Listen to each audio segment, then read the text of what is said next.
जय बद्री विशाल। आप सभी को मेरा प्रणाम।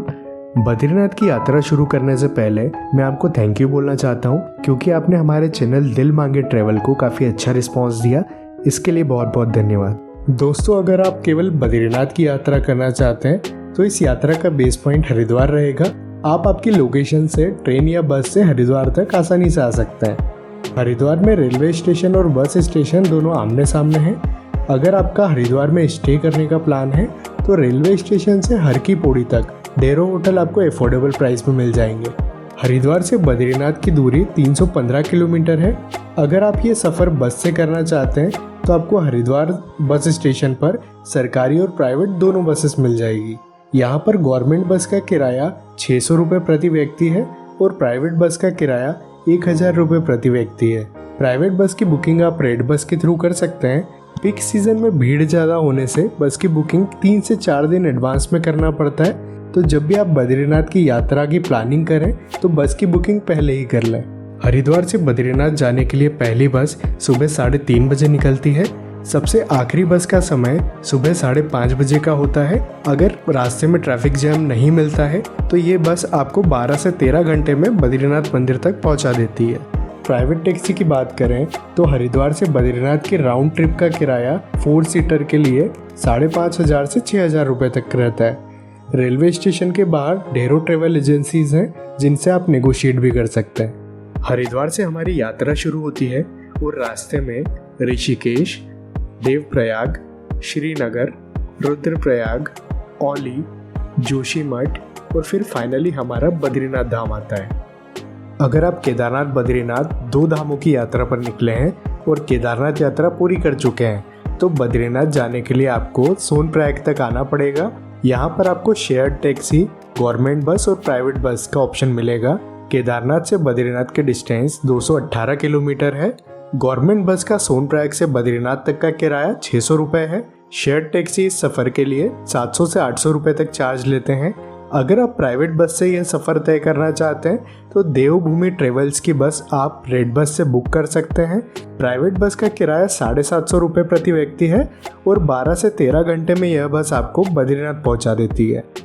रेड बस पर आपको इस रूट पर केवल एक बस ही मिलेगी जो कि सुबह 5:30 बजे सोनप्रयाग से निकलती है, तो टाइम का मैनेजमेंट करते हुए यात्रा करें। बद्रीनाथ यात्रा के रास्तों की बात करें तो जोशीमठ तक रास्ते ठीक ठाक है, पर जोशीमठ के बाद रास्ते सकरे हो जाते हैं। लैंडस्लाइड होने की वजह से जाम लगने की प्रॉब्लम आती रहती है। अगर आप ड्राइव करके बद्रीनाथ यात्रा कर रहे हैं तो आपको घुमावदार मोड़ और कच्चे रोड से थकावट हो सकती है। यदि आप पैसेंजर हैं तो आपको रोड की चिंता करने की ज़रूरत नहीं है, खूबसूरत नज़ारों का आनंद लें। साइट सीइंग्स पॉइंट की बात करें तो हरिद्वार में बद्रीनाथ के रास्ते में एक पर्यटन स्थल आता है जिसका नाम है औली। दोस्तों, बहुत से लोग अपने विंटर वेकेशन एंजॉय करने के लिए औली की ट्रिप प्लान करते हैं। औली के कुछ खूबसूरत नज़ारे अभी आप स्क्रीन पर देख रहे हैं।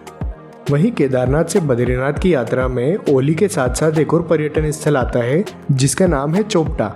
दोस्तों, चोपटा में शिवजी का एक प्रसिद्ध मंदिर है जिसका नाम आपने शायद सुना होगा। जी हाँ, मैं बात कर रहा हूँ तुंगनाथ की।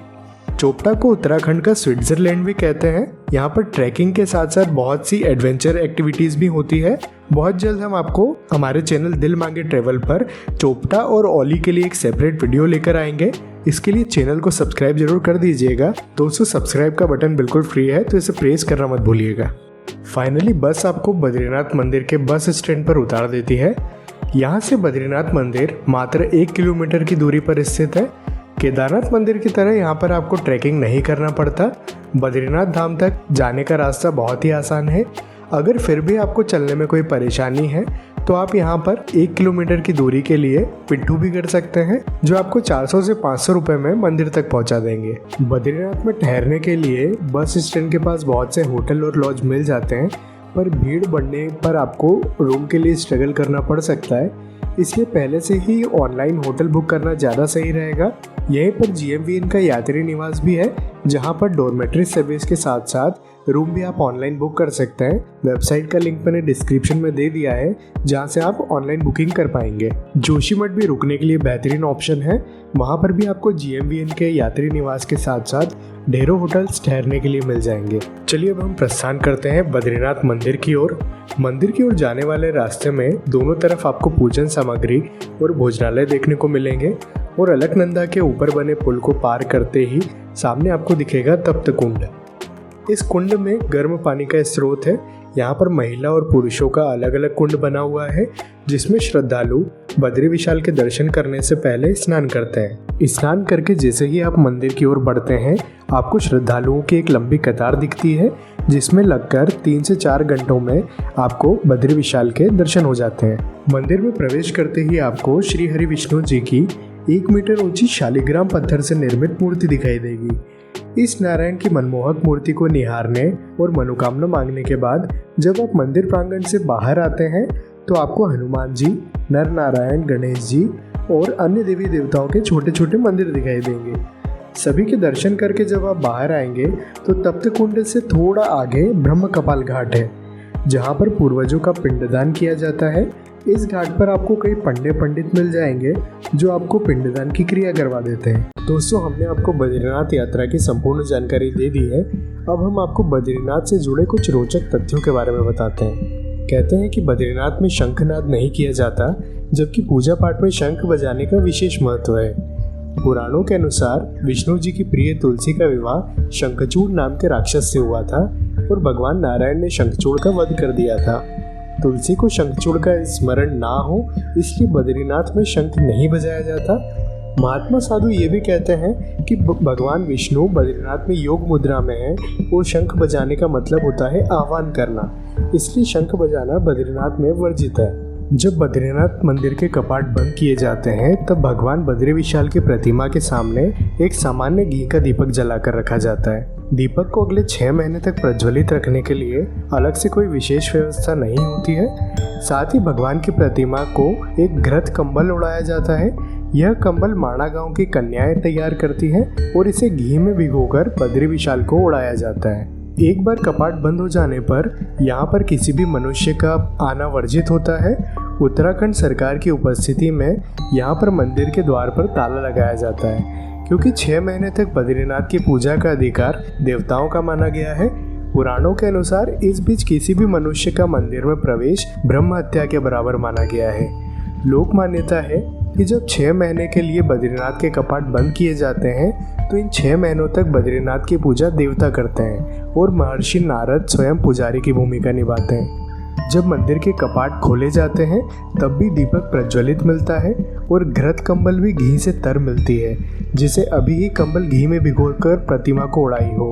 हैरान करने वाली बात यह है कि बद्रीनाथ में तापमान बहुत कम रहता है, फिर भी दीपक का घी और घृत कंबल का घी जमता नहीं है। आपको जानकर आश्चर्य होगा कि बद्रीनाथ के मुख्य पुजारी यानी रावल को कपाट बंद होने के दिन स्त्री का रूप धारण करना पड़ता है।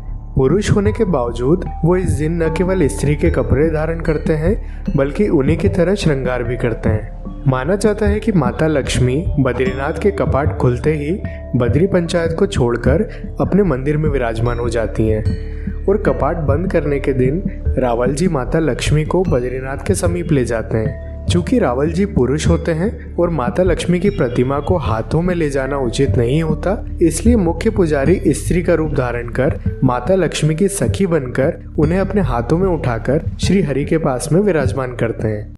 दोस्तों, अगले वीडियो में हम आपको ले चलेंगे बद्रीनाथ से 5 किलोमीटर आगे भारत के आखिरी गांव और सरस्वती नदी के उद्गम स्थल माणा गांव तक।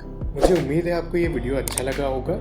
आप कमेंट बॉक्स में जय बद्री विशाल लिखकर चैनल को सब्सक्राइब जरूर कर दीजिएगा।